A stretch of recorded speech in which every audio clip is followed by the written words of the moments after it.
Evening friends, चलिए देखते हैं कि कल मार्केट में क्या हो सकता है। निफ्टी बैंक निफ्टी में हम कैसे ट्रेड कर सकते हैं और कुछ स्टॉक मेरे वॉच लिस्ट पर है, वो भी मैं आप लोगों के साथ शेयर कर दूंगा। चलिए हम स्टार्ट करते हैं, चार्ट पर चलते हैं और निफ्टी से स्टार्ट करते हैं। ऑलराइट, निफ्टी का एक रेंज मैंने आप लोगों को बताया था जो कि 24,956 से 24,850 का था। एक रेंज था जो कि मैंने आपको बताया था कि एक रेजिस्टेंस एरिया है और इस दिन प्राइस इसके ऊपर से गिरा था, राइट। और नेक्स्ट डे को अगर आप देखोगे तो प्राइस इसको हिट करके नीचे ही क्लोज हो गया है इस लेवल को। मैंने आप लोगों को बताया था कि अगर निफ्टी में बाई होना है तो 24,850 के ऊपर अगर ये सस्टेन करता है तब जाकर हम उसमें बाई का प्लान कर सकते हैं, जो कि 24,956 तक जाने की कोशिश कर सकता है। अदरवाइज़ ये उठ नहीं पाएगा अगर इसको ब्रेक करके ऊपर सस्टेन नहीं कर पाता है। अगर आप देखोगे तो प्राइस इसके नीचे ही ट्रेड करता रहा, इसको रेजिस्टेंस बना के। अगर हम 5 मिनट के टाइम फ्रेम पर जाकर देखें तो आपको यहाँ पर दिखाई देगा कि प्राइस इस जगह से गिर कर नीचे आया था। प्राइस फिर से उठने की कोशिश किया, बट इसी लेवल पर जैसे हिट किया प्राइस नीचे आकर यहाँ कहीं एक साइडवे रेंज बनाकर क्लोज हो गया है। अब कल के दिन के लिए क्या कर सकते हैं हम, उसको एक बार समझ लेते हैं। देखिए, अभी का जो स्ट्रक्चर बना हुआ है निफ्टी में वो लोअर हाई का स्ट्रक्चर बना हुआ है, राइट। तो अगर निफ्टी कल 24,850 इसी लेवल के ऊपर ये ओपन हो जाता है या फिर इसके ओपन होकर इसको ब्रेक करके ऊपर जाकर ये सस्टेन कर जाता है तो फिर हम बाई साइड का प्लान करेंगे। और अगर ये प्राइस इसके नीचे रहता है तो देखिए, एकदम से शॉर्ट मत कीजिएगा। मैं आपको इंटरडे का भी एक लेवल में आपको बता देता हूँ। Okay, right. यहाँ पर मैं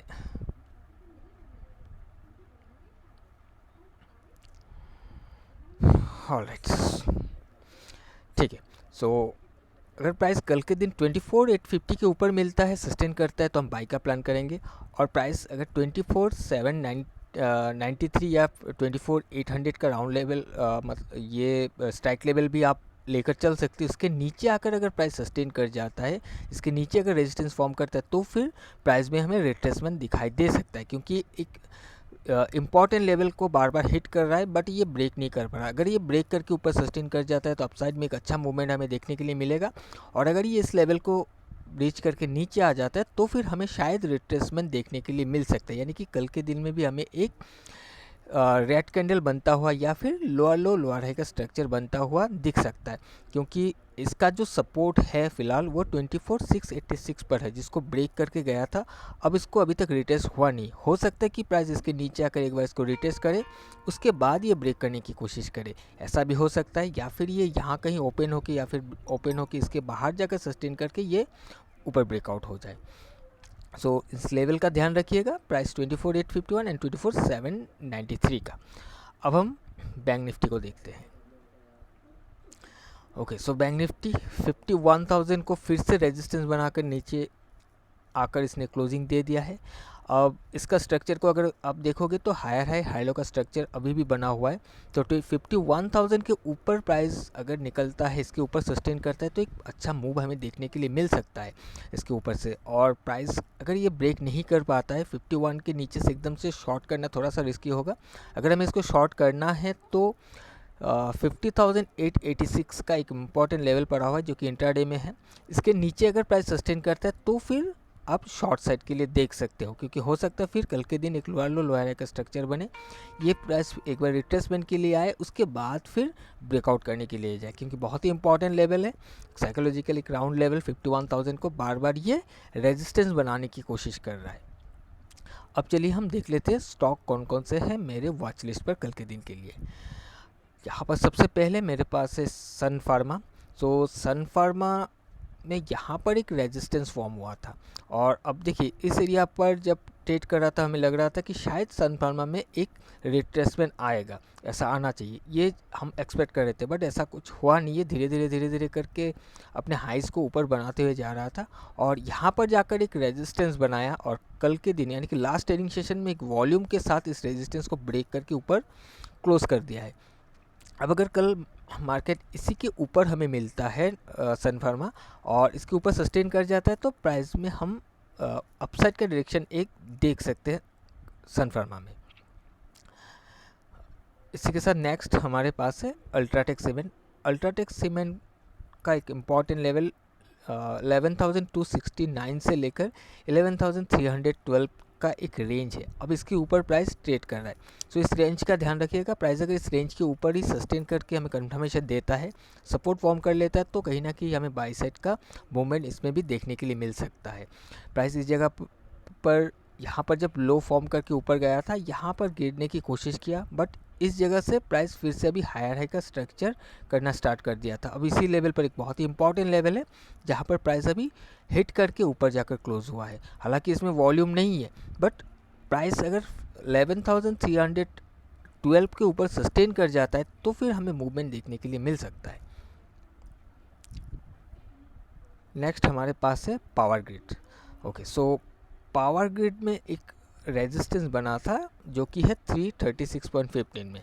अब प्राइस इस जगह पर रेजिस्टेंस बनाने के बाद अब देखिए प्राइस यहाँ पर ये एक इनसाइड कैंडल बना हुआ है, सो ये भी मेरे पास बाई साइड के लिए है। और लेकिन इसका जो ओपनिंग है, सबसे पहले तो ओपनिंग को ध्यान देना होगा कि ओपनिंग यहाँ पर अगर हो जाता है 336 के ऊपर ओपन हो जाता है और इसी लेवल के ऊपर अगर सस्टेन कर जाता है तो फिर हमें बाई साइड का मूवमेंट देखने के लिए मिल सकता है। एक शॉर्ट कवरिंग होने की प्रोबेबिलिटी है पावर ग्रिड में, तो ध्यान देना है कि इसका ओपनिंग सही हो जाए, स्ट्रॉन्ग ओपन हो जाए, तभी कुछ हो सकता है इसमें। और इसके साथ है नेस्ले। सो नेस्ले भी मेरे पास बाई साइड के लिए है, बाइंग लिस्ट में है। और आपको ऐसा लग रहा है कि यहाँ पर इसका जो स्ट्रक्चर है यह लोअर लो लोअर का स्ट्रक्चर बना हुआ है, बट यहाँ पर अगर आप देखोगे तो इस स्विंग को ब्रेक करके ये ऊपर गया था और जब प्राइस नीचे आया इसको जैसे हिट किया, इसके नीचे जाने की कोशिश किया, बट इसके अंदर जाकर फिर क्लोज हो गया। अब प्राइस अगर इसी लेवल के ऊपर 2528 के ऊपर ये सस्टेन करता है, सपोर्ट फॉर्म करता है, तो फिर हम इसको अपसाइड के लिए ट्रेड कर सकते हैं। बट देखिए कंफर्मेशन लेना ज़रूरी है, ऐसा नहीं कि मैं आपको बता रहा हूँ तो इसी लेवल पर आते ही आप बाय या सेल कर दो। आपको कंफर्म करेगा प्राइस, तब जाकर आप इसमें ट्रेड को प्लान करोगे।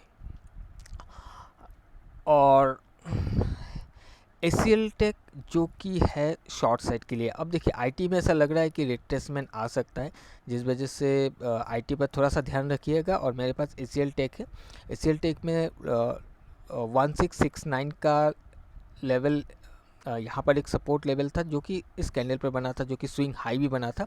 इस कैंडल, ये वाला कैंडल बनने के बाद प्राइस यहाँ पर रुक गया था और अब वॉल्यूम के साथ प्राइस ने नीचे के साइड में ब्रेक किया है इस टॉप के कैंडल को। अब प्राइस अगर इसके नीचे ही रहता है, इसके नीचे कंफर्मेशन देता है, तो फिर कहीं ना कहीं हम शॉर्ट साइड के लिए प्लान कर सकते हैं। हो सकता है इस एरिया तक ये जो गैप है, इस गैप को फिल करने के लिए आए, उसके बाद फिर वो नीचे गिरेगा, अपसाइड जाएगा, वो फिर प्राइस डिसाइड करेगा, राइट। तो कल के दिन के लिए प्लानिंग ये रहेगा कि प्राइस अगर नीचे ही सस्टेन करके हमें कंफर्मेशन देता है तो हम इसको शॉर्ट साइड के लिए प्लान करके चल सकते हैं।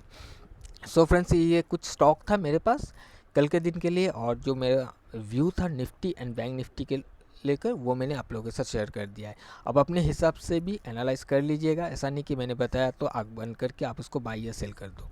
कंफर्मेशन लीजिएगा, एनालाइज कीजिएगा, उसके बाद ही किसी भी स्क्रिप्ट में या किसी भी ट्रेड में एंट्री लीजिएगा। ओके, सो चलिए आज के लिए इतना ही, हम मिलते हैं किसी और एक नए वीडियो में। Till then bye bye and safe trading.